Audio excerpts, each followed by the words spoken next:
மகிமதான்வகம். பெரியவா பண்டர்பூரில் இருக்கிறதே திரையம்பகேஸ்வரர் அப்படிங்கிற ஒரு கோவில். அந்த கோவிலில் இருந்தால் முதல்ல பல இடங்களில் இருந்தால் அதில் திரையம்பேஸ்வரர் கோவிலையும் அப்படியும் இருந்தால் இருக்கிறதே ஒரு நாளைக்கு இந்த ஏகாம்பரம் அப்படின்னு கைங்கரியம் என்றவர் பிரதோஷம் மாமா ராமநாதன் செட்டியார் இவெல்லாம் தரிசனத்துக்கு போனார். அதாவது ஏகாம்பரம் இங்கே அவரோட சொந்த காரியமாக வந்திருந்தார். வந்துட்டு திரும்பி ஊருக்கு போகிறார். ஊருக்கு போகிற வழியில் போகிறதே ஸ்டேஷனில் பார்த்தா இந்த ராமநாதன் செட்டியார் பிரதோஷம் மாமா வெள்ளம் தரிசனத்துக்கு வந்துன்னு இருக்கா. எல்லாருமே சேர்ந்துன்னு போனோமா பெரிய ஒரு பலாப்பழம் அனாசி பழம் இதெல்லாம் எடுத்துன்னு போனா. அவள் சோலாப்பூரில் இறங்கி சோலாப்பூர்லேருந்து பஸ் பிடிச்சி தான் பண்டர்புரம் போகணும். போகிறதே ரொம்ப சீக்கிரம் போயிட்டா. 3 மணி 2:30 மணி 3 மணி இருக்கும். உடனே அங்கே ஒரு இடத்துல தங்கிட்டு ஒரு வீட்டு திண்ணையிலே தங்கிட்டு 3:30 மணி 4 மணி வாக்கில் பெரியவா இருக்கிற இடத்துக்கு போனால் பெரியவா அப்போ தான் ஏந்துன்னு பல் தேய்ச்சின்னு இருக்கா. ஏகாம்பரத்திட்ட கேட்டா எப்போ வந்த அப்படின்னா, இப்போ தான் வந்தேன்னு. யாரெல்லாம் வந்தானே இது மாதிரி பிரதோஷம் வெங்கட்ராமையர் வந்திருக்கார், ராமநாதன் செட்டியாரில் வந்திருக்கு அப்படின்னு.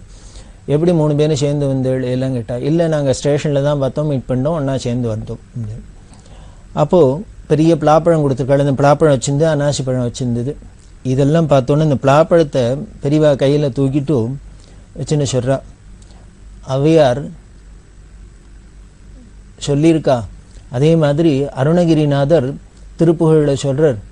இப்படி பல பேரும் சொல்கிறா. அதில் என்ன அப்படின்னா திருப்புகழில் என்ன சொல்கிறார், கைத்தலம் நிறைகனி அப்பமுடவல் பொறி அப்படின்னு சொல்கிறார்.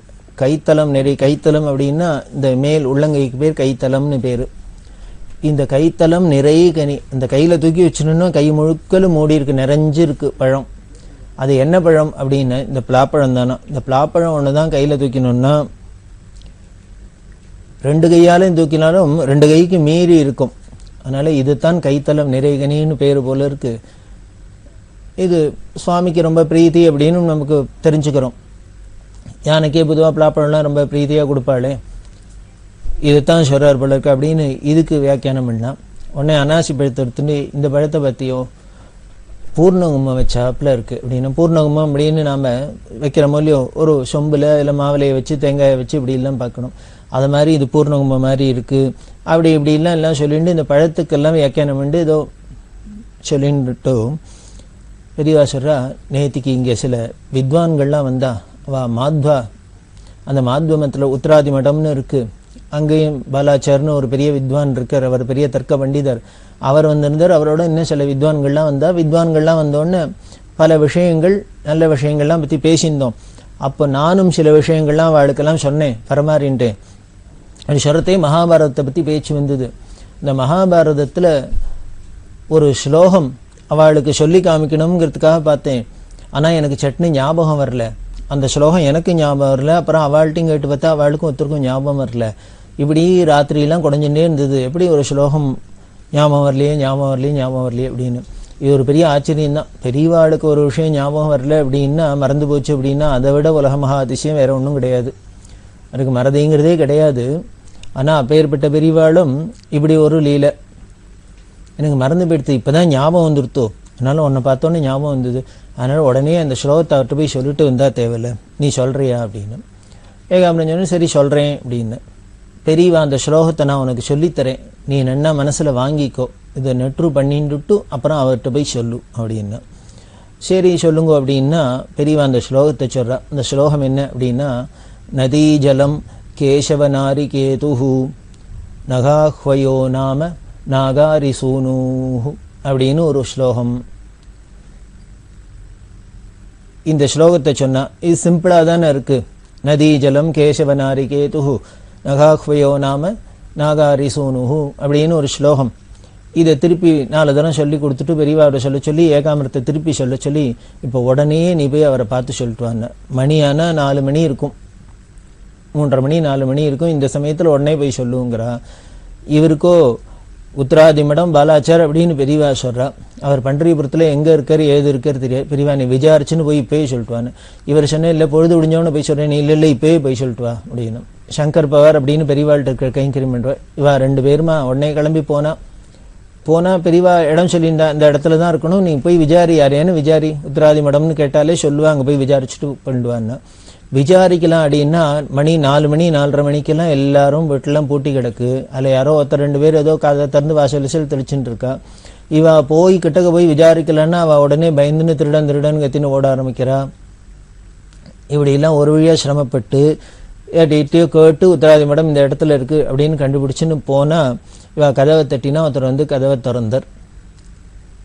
யார் என்ன விசாரிச்சா மாரி பெரியவா அனுச்சா அப்படின்னு வாங்கன்னு உள்ளே கூப்பிட்டு அதில் பாலாச்சாரை பார்க்கணும் அப்படின்னா அவர் நான் தான் பாலாச்சார் அப்படின்னு அவர் சொல்லி இன்ட்ரடியூஸ் பண்ணிட்டு அவரும் அப்படி தான் பல்தேக்க கிளம்பின்னு இருக்கு. என்ன காரணம், எதுக்கு இவ்வளவு அவசரமாக வந்தேள் என்ன அப்படின்னு. இல்லை பெரியவா உங்கள்கிட்ட சொல்லிட்டு வரச்சுன்னா ஏதோ நேற்றுக்கு நீங்கள் பேசிட்டு இருக்கிறதே ஸ்லோகம் சொல்லணும்னு பார்த்தாலாம் எத்தனை விட்டா அதுக்கு பெரியவாளுக்கு ஞாபகம் வரல. இப்போ ஞாபகம் வந்துடுத்தோ அதனால உங்கள்கிட்ட இந்த ஸ்லோகத்தை சொல்லிட்டு வரச்சுன்னு. ஓ ஆமாம் சொன்னால் என்ன சொல்லு அப்படின்னு. உடனே இவர் ஏகாம்பரம் ஆரம்பிச்ச நதி ஜலம் கேசவனாரி கேது அப்படின்னு ஆரம்பிக்கிறதையே உடனே அவருக்கு ஞாபகம் வந்துடுது. உடனே ஆமாம் நகாகுயோ நாம நாகாரி சூனுன்னு வருமே, அந்த ஸ்லோகம் தானா, சரி அப்படின்னு சந்தோஷமாக கேட்டுன்னு பெரியவாளுக்கு என்னோட வந்தனத்தை தெரிவிங்கோ, ரொம்ப சந்தோஷம் அப்படின்ட்டு வேலை அனுப்பிச்சி வச்சுட்டார். திரும்பி வந்த உடனே பெரியவா கேட்டாலாம் கண்டுபிடிச்சியா அவரை சொன்னியா, அவர் என்ன சொன்னார், சந்தோஷப்பட்டார் அண்ணர். இல்லை அவருக்கு ரொம்ப சந்தோஷப்பட்டார். பெரியவாளுக்கு வந்தனம் தெரிவிக்க சொன்னார். அப்புறம் வந்து பார்க்குறேன்னு சொல்லியிருக்கார் அப்படின்னு. இது சொன்ன உடனே சொல்லியாச்சு, இது முடிஞ்சு கொடுத்து உடனே பிரதோஷ மாமா என்ன பண்ணினா ஏகாம்பரத்திட்ட கேட்டா, என்ன இவ்வளவு இம்பார்ட்டண்ட்டாக பெரியவா இந்த ஸ்லோகத்தை சொல்லி அவர்கிட்ட போய் சொல்லுன்னா சொல்கிறா, அதுக்கு ஏதோ காரணம் இருக்கலாம், இதில் ஏதோ சுவாரஸ்யம் இருக்கும், இதுக்கு என்ன அர்த்தம் எதுன்னு கேளுங்கோளே, நீங்களே பெரியவாள்கிட்ட விசாரிங்கோளே அப்படின்னு. பிரதோஷ மாமா அப்படி சொன்னோடனே ஏகாம்பரம் பெரியவாள்கிட்ட விசாரிச்சா பெரியவானே இதுக்கு ஒரு பெரிய சுவாரஸ்யமாக ஒரு கதை சொல்ல ஆரம்பித்தா. நீ மகாபாரதம் படிச்சிருக்கிய, மகாபாரதம் படிச்சல கேள்விப்பட்டிருக்கோம், எத்தனை பேர் முழுக்க படிச்சிருப்போம்னு தெரியாது. உடனே அதில் பாரத குட்டு அப்படின்னு ஒன்று, பாரத குட்டு அப்படின்பா. அதாவது 1000 ஸ்லோகத்துக்கு ஒரு ஸ்லோகம் இது மாதிரி வரும். இந்த பாரத குட்டுன்னா எப்படி இருக்கும் அப்படின்னா, குட்டு வெளிப்பட்டுத்துங்கிறோமோ இல்லையோ, கலவு கீழே சொல்கிறோம் அப்படின்னா அந்த குட்டு வெளிப்படுறதுன்னா என்ன, அதுதான் இந்த பாரத குட்டுங்கிறதுல அதுலேருந்து வர்றது தான் இந்த குட்டு வெளிப்படுறது அப்படிங்கிறது. அதாவது பார்க்கறதுக்கு இந்த ஸ்லோகத்தை பார்த்தா வெளியில் வார்த்தைகளை பார்த்தா ரொம்ப சர்வசாதாரணமாக இருக்கிறாப்புல இருக்கும். ஆனால் இது உள்ளுக்குள்ளே பெரிய அர்த்தம் இருக்கும், ரொம்ப ரகசியமாக இருக்கும், பார்க்கறதுக்கு தெரியாது ஆனால் உள்ளுக்குள்ளே பெரிய ரகசியம் இருக்கும். இதுதான் அந்த சீக்ரெட். விடுகதை இடுகதைலாம் சொல்கிறோமே, அது மாதிரி தான் இதுவும். அந்த பாரத குட்டுன்னு வியாசர் ஒன்று பண்ணினார். இது எதுக்காக பண்ணினார் அப்படின்னார், இந்த வியாசர் பாரதத்தை எழுதுறதுன்னு தீர்மானம் பண்ணார். இது எழுதுறதுக்கு ஒரு ஸ்கிரைப் வேணுமே, எழுதுறதுக்கு ஒரு ரைட்டர் வேணுமே, யாரை வச்சுன்னு எழுதலாம் அப்படின்னா வியாசாச்சாரியெல்லாம் டிக்டேட் பண்ணுறதே அதை எழுதுறதுங்கிறது சாதாரண மனுஷாலாம் எழுத முடியாது. ஒன்றுமில்லை, என்ன படிச்சுட்டவாளே டிக்டேஷன் கொடுக்க ஆரம்பித்தா ஸ்டெனோகிராஃபரால் திணறார், ஷார்ட் ஹேண்டில் கூட நோட்ஸ் எடுத்துக்க முடியல. அப்படிலாம் பண்ணுறான்னா சாக்ஷாத் மகாவிஷ்ணு ஸ்வரூபமான வேதவியாசரே ஒன்று டிக்டேட் பண்ணான்னா அதை எழுதுறதுக்கு யாரால முடியும், சாதாரண மனுஷாலால் முடியுமா? அதனால் ஒத்துரும் முன்வரில் என்ன பண்ணுறது அப்படின்னா மகாகணபதி வந்தார், பிள்ளையாரே வந்து எழுதினார். வியாசரோட பாரதத்தை பிள்ளையார் எழுதினார். பிள்ளையார் எழுதின கதையெல்லாம் தான் நமக்கு தெரியும், தன்னோட தந்தத்தையே ஒடிச்சு இவர் எழுதினார் அப்படின்னு, மலையிலேயே எழுதினார் அப்படிலாம் இதுக்கு சொல்லப்பட்டிருக்கு. பிள்ளையார் வந்து ஒத்துண்டார், நான் எழுதுறேன் அப்படின்னு. வியாசருக்கு ஒரே சந்தோஷம், இப்படி நம்ம நல்லதாக ஒரு கிரந்தம் எழுதணும்னு சொல்லி ஒருத்தரும் எழுதுறதுக்கு முன் வரலையே, இப்படி சுவாமியே வந்துட்டாரே, கணபதியே வந்து எழுதுறாரு, அதாவது நல்லபடியாக எழுதி நல்லபடியாக வரணும் அப்படின்னு நாம் அதுக்கு பிள்ளையார் தான் வேண்டிப்போம். ஆனால் ஒரு காரியம் நன்னா நடக்கணும் பிள்ளையார் தான் வேண்டிப்போம். ஆனால் அந்த காரியத்துக்கு பிள்ளையாரே வந்து பண்ணுறாருன்னா அதுக்கப்புறம் யாரை வேண்டிக்கணும்? அது நன்னா நடக்கிறதுல என்ன சந்தேகம் வந்துட போகிறது, கஷ்டம் இருக்க போகிறது. அதனால் அவர் எழுத ஆரம்பிக்கிறதே ஆனால் ஒரு கண்டிஷன் போட்டார், நான் எழுத ஆரம்பித்து பேனாவை பிடிச்சி எழுத ஆரம்பிச்சிட்டேன்னா அது பாட்டுக்கு நான் ஸ்டாப்பாக போயிட்டே இருக்கும், நான் எழுதுகிற ஸ்பீடுக்கு நீங்கள் சொல்லிட்டு வரணும் அப்படின்னார். வேதவியாசர் பார்த்தார், இது ரொம்ப கெட்டிக்காரனாக இருக்கார், நாம் சொல்கிற ஸ்பீடுக்கு யார் எழுதுவான்னு நாம் கவலைப்பட்டு இருக்கிறதே, வந்த ஆள் என்ன சொல்கிறனர் அவர் ஸ்பீடுக்கு நம்மளால் சொல்லணும்னு சொல்கிற அப்படின்னு நல்ல காம்பினேஷன் சேர்ந்துருத்தோ ஆரம்பித்தா. இப்படி சொல்ல ஆரம்பித்தார்னா 1000 ஸ்லோகம் நான் ஸ்டாப்பாக சொல்லிட்டே இருப்பார், கணபதி எழுதிகிட்டே இருப்பார். ஆனால் என்ன பண்ணினார், வியாசரும் ஒரு கண்டிஷன் போட்டார், நான் சொல்லிகிட்டே வரேன், அவ்வளோ ஸ்பீடாக சொல்லிடுறேன், எழுதுறதே வெறுமனை எழுதினா போகாது, வார்த்தையை கட்டுன்னு எழுதினா போகாது, நீ அர்த்தத்தை புரிஞ்சுன்னு எழுதணும்னு. ஆஹா அப்படின்னு விட்டார். எழுத ஆரம்பிச்சார். இவர் இப்படி 1000 ஸ்லோகம் சொல்றதையே பாட்டுக்கு முதல் ஸ்லோகம் ஆரம்பிச்சோன்னே 999 வந்துட்டே இருக்கும், கவனமாகி வந்துட்டே இருக்கும். இவரை சொல்லிட்டு கணபதி எழுதிட்டே இருப்பார்.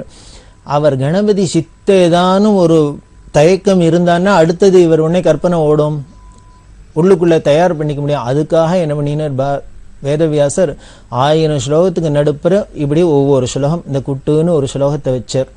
இது பார்த்தா வார்த்தைகள்லாம் வெளியில பார்த்தா வேற தினசா இருக்கும், ஆனா உள்ளுக்குள்ள அர்த்தம் புரிஞ்சுக்கிறது ரொம்ப சிரமமா இருக்கும். அதுக்கு அவர் யோஜனை பண்ணி அதை பண்ணிக்கிறதுக்குள்ளே இவர் அடுத்த 1000 ஸ்லோகம் கவனம் பண்ணிவிடுவார். இதுக்கு பேர் தான் பாரத கூட்டுன்னு பேரு.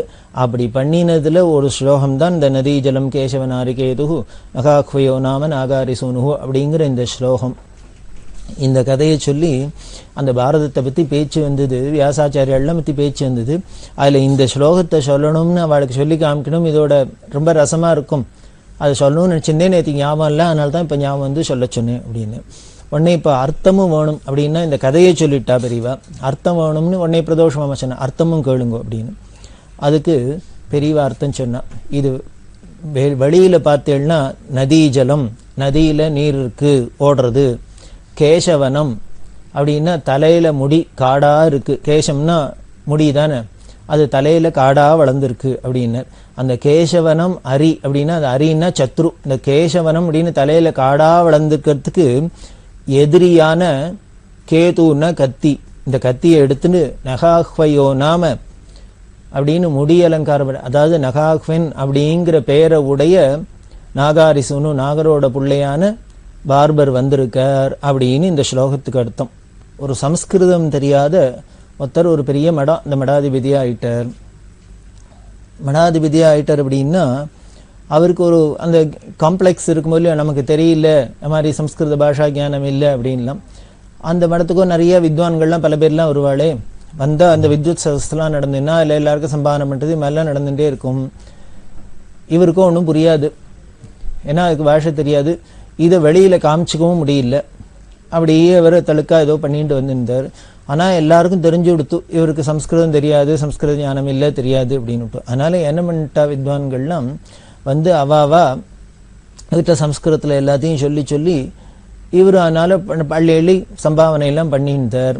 அப்படி பண்ணிட்டு இருக்கிறதே அதில் ஒரு வித்வான் அவர் பார்த்தார், இதுவோ பாவம் 2 கிட்டானா இருக்கு, ஒன்றும் விஷயம் தெரியாத இருக்கு, இவர்கிட்ட சம்பாவனை நிறைய கறக்கணும் அப்படிங்கிறதுனால என்ன பண்ணார், ஒரு தந்திரமாக வந்து நீங்கள் பெரிய பீடாதிபதி, அதனால் உங்களை பற்றி மகாபாரதத்திலே வேதவியாசாலே ஸ்லோகம் பண்ணியிருக்கா அப்படின்னு. உடனே அந்த ஆளுக்கு ஆச்சரியமாக இருந்தது, என்ன நம்மளை பற்றி வேதவியாசரே மகாபாரதத்தில் ஸ்லோகம் பண்ணியிருக்காரா, எப்போ பண்ணார், எதுக்கு பண்ணார் அப்படின்னு. உடனே அவர் சொன்னார், இவர் இந்த சன்னியாசிகள்லாம் அப்பப்போ 2 மாதத்துக்கு ஒரு தூரம் வபனத்துக்கு போவாளோ இல்லையோ, வபனத்துக்காக நதிக்கரைக்கு போனாராம். நதிக்கரைக்கு போய் உட்காந்துருக்கிறத நதி ஜலம், நதியில் ஜலம் ஓடுறது. உடனே தலையில் இவருக்கு என்ன 2 மாதத்துக்கு ஒரு தரம் தானே வபனம் பண்ணிப்பா, அதனால காடா மண்டி கிடக்கு வளர்ந்துருக்கு, அதனால கேசவனம் தலையில் முடி காடா வண்டி கிடக்கு, அதை இப்போ கத்திரிக்கணும், மழிக்கணும். அப்படி மழிக்கணும்னா அந்த கேசவனத்துக்கு சத்ரு எது, அதை அழிக்கக்கூடியது எதுவோ அதுதானே சத்ரு. அது என்ன, கேசவனம் அரி, அரின்னா சத்ரு, கேது கத்தி, கத்தி தானே தலைமுடி எத்தனை வளர்ந்திருந்தாலும் அழிச்சு தள்ளுறது. அதனால இந்த கேசவனத்துக்கு சத்ரு, முடிக்காட்டுக்கு சத்ரு இந்த கத்தி. அதை எடுத்துன்னு வந்திருக்கவன் யாருன்னு, நகாஹ்வன் அப்படின்னு பேரு, அவன் நாகாரியோட புத்திரன் அப்படின்லாம் சொல்லியிருக்கு. பற்றியெல்லாம் நீங்கள் வபனம் பண்ணிக்கிறதுக்கு நதிக்கரைக்கு வந்து கொண்டு இந்த ஸ்லோகத்தில் இருக்குது அப்படியெல்லாம் சொன்னால் அந்த சுவாமிகளுக்கு நிஜமாகவே ஆச்சரியமாக வந்துருத்தோம். ஓஹோ, இப்படிலாம் நம்மளை பண்ணுற காரியத்தெல்லாம் அது கொண்டு சொல்கிறாப்புல புகழறாப்புலலாம் இருக்கு அப்படின்ட்டு அவருக்கு நன்னா 1க்கு 2 சம்பாவனையை பண்ணாராம். அவரும் நன்னா ஏமாந்த சொன்னகிரி இப்படி ஒரு சுவாமிகள் வந்தாரேன்ட்டு போட்டு ஓடி போனாராம், எல்லாத்தையும் வாங்கிட்டு போனார் அப்படின்னு. இதுக்கு வெளிப்படையான ஒரு அர்த்தம் அப்படின்னு சொல்லி பெரியவா சிரிச்சா. இதில் பெரிய தாத்பரியம் என்ன அப்படின்னா வேற ஒன்றும் இல்லை. அதாவது ஒரு பொசிஷனில் இருக்கிறவாளுக்கு அதுக்கு உண்டான யோகியதை தகுதி குவாலிஃபிகேஷன்லாம் முழுக்க இல்லைன்னா கீழே இருக்கிறவா சுற்றி இருக்கிறவள மற்றவாள்லாம் அவளை ஏமாற்றி எல்லாம் பண்ணிவிடுவா அப்படிங்கிறதுக்கு இதெல்லாம் ஒரு சாட்சியாக தெரிகிறது. ஆனால் இதோட உண்மையான அர்த்தம் என்ன அப்படின்னா அதையும் தெரிஞ்சுக்க, அதுதான் முக்கியம். நமக்கு இந்த வெளி அர்த்தம் இருக்கட்டும், கிண்டலா பண்ணுறது நமக்கு தேவையில்லை. அதோட உண்மையான அர்த்தம் என்ன அப்படின்னா பஞ்சபாண்டவர்கள்லாம் அஜ்ஞாதவாசம் பண்ணினா, ஒரு வருஷம் அஜ்ஞாதவாசம். அது விராட தேசத்தில் போய் இருந்தா வாவா எல்லாரும் உருவத்தெல்லாம் மாற்றிட்டு பேரை மாற்றின்னு அங்கே போய் இருந்தா இல்லையா. அப்படி இருக்கிறதே இந்த விஷயம் ஏதோ அரச பரசலாக ஒரு ஒற்றர்கள் மூலமாக துரியோதனுக்கு தெரிஞ்சு கொடுத்து. ஆனால் எப்படி கன்ஃபார்ம் பண்ணிக்கிறது? இந்த பஞ்சபாண்டவாள்லாம் இந்த விராட தேசத்தில் தான் இருக்காளா என்னன்னு எப்படி தெரிஞ்சுக்கிறது? அதனால என்ன பண்ணான், இந்த விராட தேசத்தில் இருந்த பசுக்கள் எல்லாம் ஆளை விட்டு ஓட்டின்னு வர சொல்லிட்டான். எல்லாத்தையும் பசுக்கள்லாம் அபகரிச்சுன்னு போயிட்டான். இந்த பசுக்கள்லாம் அபகரிச்சுட்டு போறா. அதாவது பசுக்கள்லாம் ரொம்ப செல்வம். இதை நாட்டிலேருந்து அந்த காலத்தில் அதெல்லாம் இருந்திருக்கு. நகையை திருடுறது அப்படிங்கிறதுலாம் இப்போ இருக்குது. இந்த பசுக்கள் எல்லாம் கவர்ந்துன்னு போகிறது அப்படிங்கிறது ஒரு சத்ருக்கள்கிட்ட, அடுத்த வாழ்கிட்ட, ஒரு விரோதிகள்கிட்ட இது மாதிரிலாம் பண்ணுற ஒரு அட்டாக்ல ஒன்றும். எல்லாத்தையும் ஓட்டின்னு போயிட்டான். இதை பார்த்தா அந்த சமயம் பார்த்து விராட ராஜா இல்லை. விராட ராஜா இல்லாதனால அவனால சண்டை போட முடியல. அந்த விராட ராஜாவோட புள்ள தான் யுவராஜா. இவன் உடனே படையை திரட்டின்னு போய் அந்த மாட்டெல்லாம் மீட்டுன்னு வரணும் இல்லையோ. இவன் பயந்தாங்குழி போகாத இருந்தான். அப்படி இருக்கிறதே அங்கே அரண்மனையில் ஸ்திரீ வேஷத்தில் பெண்ணாக இருந்த அர்ஜுனன் பார்த்தான். அர்ஜுனனுக்கு உடனே கொதிச்சுது. என்ன பஞ்சபாண்டவாள் ஆளுக்கு ஒவ்வொரு வேஷத்துல என்ன இருக்கா. உடனே என்ன பண்ணினா, இந்த பசுவெல்லாம் மீட்டுன்னு வரணும் அப்படின்ட்டு இந்த விராட ராஜாவோட புள்ளைய ரதத்தில் ஏற்றி வல்லுக்கு டைம் உட்காத்தி வச்சுட்டு அர்ஜுனனே சாரத்தியம் பண்ணிட்டு துரத்தின்னு போகிறான். துரத்தின்னு போனோன்னு வெளியில் போய் காட்டுக்கிட்ட போய் என்ன பண்ணான், தன்னோட காண்டீபத்தை எடுத்து நாணயத்தி ஒரு சத்தம் போட்டான். அந்த நாணில் சத்தம் எழுப்பினானோ இல்லையோ, இந்த அர்ஜுனனோட காண்டீப சத்தத்தை, நாண் எழுப்பின சத்தத்தை கேட்டு எல்லாரும் ஓடி போயிட்டாங்க. இந்த பசுமாட்டை கவர்ந்துன்னு வந்தவா எல்லாரும் மாட்டை விட்டுட்டு ஓடி போயிட்டா. இவ திருப்பி எடுத்துன்னு வந்துட்டா. இந்த நியூஸ் தெரிஞ்சுது. அஸ்தினாபுரத்தில் இருந்த பீஷ்மர், விதுரர் முதலான எல்லாருக்கும் தெரிஞ்சுது. எல்லாருக்கும் ஒரே ஆச்சரியம். யாராவது ஒரு பொம்பளை எங்கேருந்து ரதத்தையும் ஓட்டின்னு வந்து இந்த நாளில் வில்லில் நாணயத்தை இப்படிலாம் பண்ணியிருக்காளே அப்படி இப்படின்லாம் சொல்லிட்டு அவள்லாம் ஏதோ அப்படி பார்த்துட்டு வெளி வேஷத்தை பார்த்துட்டு குழம்பின்னு இருக்கா. இப்போ உடனே பீஷ்மருக்கும் விதுருக்கும் பீஷ்மருக்கு சந்தேகம் நிறுத்து, யாரா இருக்கும் இப்படி நான் சத்தத்தை கேட்டு எல்லாரும் பயந்துன்னு ஒரு வீரர்கள்லாம் ஓரளவுக்கு அப்படி ஒரு வில்லாளி யாரா இருப்பேன் அப்படிங்கிறது என்ன பண்ற விதுரர்கிட்ட கேட்குற, அது யாரு அப்படின்னு, எந்த யாரோட வில்லுலேருந்து இப்படி சத்தம் வந்தது அப்படின்னா அதுக்கு பதில் சொல்றார் விதுரர். அதுதான் இந்த ஸ்லோகம். அது எப்படி இதுக்கு அர்த்தம் அப்படின்னா, அதாவது நம்ம நதி ஜலம் கேசவ நாரி வனாரி கேதுகு அப்படின்னு பிரிக்கப்படாது. அதை எப்படி பதத்தை பிரிக்கணும் அப்படின்னா, நதீஜ அப்படின்னா நதிக்கு பிறந்தவரே, அதாவது கங்கைக்கு பிள்ளையா பிறந்தவரோடு கங்காபுத்திரோடு பீஷ்மர். அதனால நதீஜ அப்படின்னா பீஷ்ம பிதாமகர் அப்படின்னு அர்த்தம். நதீஜ லங்கேஷ வனம். லங்கேஷன் அப்படின்னா ராவணன். ராவணனோட வனம் என்ன? அசோகவனம். அந்த அசோகவனத்துக்கு அரி யாரு? இந்த லங்கேஷ வனம் அரி. இந்த லங்கேஷனான அந்த ராவணனோட வனத்துக்கு காட்டுக்கு சத்ரு யாருன்னு, இந்த காட்டவை அசோகவனத்தை அழிச்சதுக்கு காரணமாக இருந்தவர் யாரு? ஆஞ்சநேய சுவாமி தானே. அதனால அவர் தான் இந்த லங்கேஷனோட ராவணனோட அந்த அசோகவனத்துக்கு சத்ரு. அந்த லங்கேஷ வனம் அரி, ராவணனோட அசோகவனத்துக்கு சத்ருவான ஹனுமார கேதுஹு ரதத்தில் உடையவன். அர்ஜுனனோட ரதத்தில் ஆஞ்சநேயர் தானே கொடி, ஹனுமத் கொடி தானே. அதுதான் சொல்ற. நதீஜ லங்கேஷவனம் மரி கேது, அந்த ரதத்தில் உடைய நகாஹ்வயோ நாம அப்படின்னா அசவில்லாத ஒரு மரத்தோட பேர்னு அர்த்தம். அசையாத ஒரு மரம் அப்படின்னா மரத்தில் ரொம்ப மரங்கள் எல்லாமே பெரிய மரமாக வளர்ந்துருத்துனா அந்த கிளைகள்லாம் தான் அசைமாரி மரம் ஆடாது. அதனால ஒரு பெரிய விருட்சமான விருட்சத்தோட பேரை உடையவன். அது என்ன விருட்சம்னா அர்ஜுனங்கிற விருட்சம். மருத மரம்ங்கிற மாதிரி அதுதானே அர்ஜுன விருட்சம்னு சம்ஸ்கிருதத்தில் சொல்லணும்.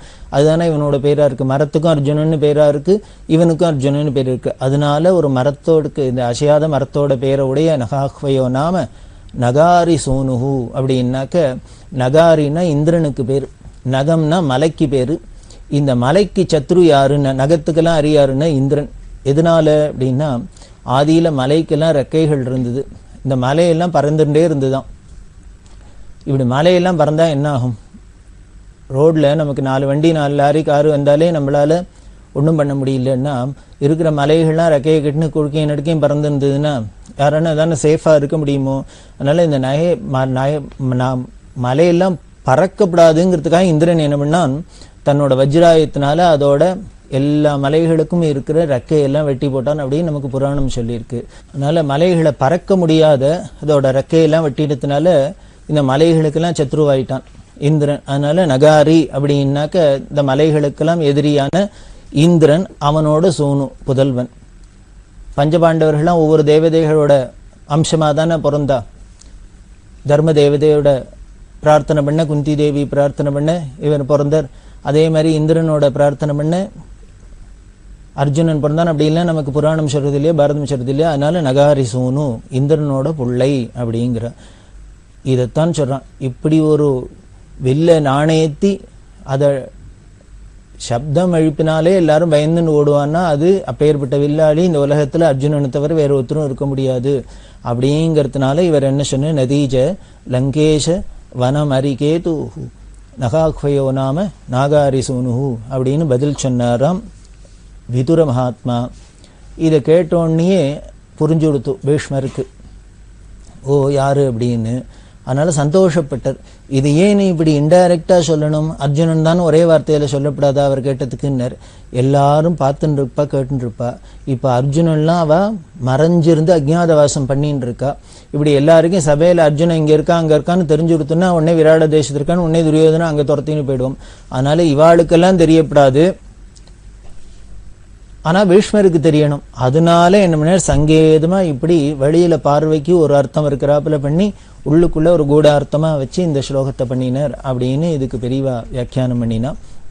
அதைத்தான் நதி ஜலம் கேசவனாரி கேது நகாக்வயோ நாம நாகாரி சூனு அப்படிங்கிற இந்த பாரத குட்டு ஸ்லோகம் சொல்றது அப்படின்னு. இது பெரியவா சொல்றது ரொம்ப ஆச்சரியமா இருந்து இந்த வித்வான்கள்லாம் ரொம்ப ரசிச்சா. பெரியவாளோட ரசனையை பார்த்துட்டு எப்படிலாம் பெரியவா எப்படிலாம் ஞாபகம் வச்சுருக்கா. அதாவது ஒரு புராண இதிகாச பிரவச்சனம் பண்றவா அதுலயே இருக்கிறவா இது மாதிரி விஷயங்கள்லாம் ஞாபகம் வச்சுன்னா பரவாயில்ல. எப்போ பெரியவா பாரதத்தை புரட்டி பார்க்கறது, எப்போ ராமாயணத்தை புரட்டி பார்க்கறது, எப்போ இந்த விஷயங்கள்லாம் பார்க்கறது. அப்படி இருந்தா கூட பெரியவாளுக்கு எல்லா விஷயங்களும் தெரிஞ்சிருக்கு. இதுதான் சர்வஜன் அப்படின்னு பேரு. அதுலேருந்து தான் தெரியுது இந்த பாரத குட்டில். இது மாதிரி இன்னும் பல ஸ்லோகங்கள் பாரத குட்டிலாம் இருக்கு. நாம அனுபவிக்கணுங்கிறதுக்காக தான் பெரியவா அப்படி சொல்றான். நம்மகிட்ட இருக்கிற விஷயங்கள்லாம் எப்பேற்பட்ட விஷயங்கள்லாம் பொக்கிஷம்லாம் இருக்கு, அதோட வேல்யூ நமக்கு தெரியாத இருக்கேங்கிறதுக்காக தான் பெரியவா நடுப்புற அப்பப்போ தன்னோட அவதார காலங்களில் இப்படிலாம் ஒன்று ரெண்டு நமக்கு சொல்லி கொடுத்துருக்கா. அப்படிதான் இங்கே இந்த பாரத குட்டுக்கு ஸ்லோகம் சொன்னா. இதில் இருக்கிற பெரியவா அந்த பண்டரிபுரத்தில் இருக்கிறது இன்னும் என்ன நடந்ததுங்கிறத தொடர்ந்து பார்க்கலாம்.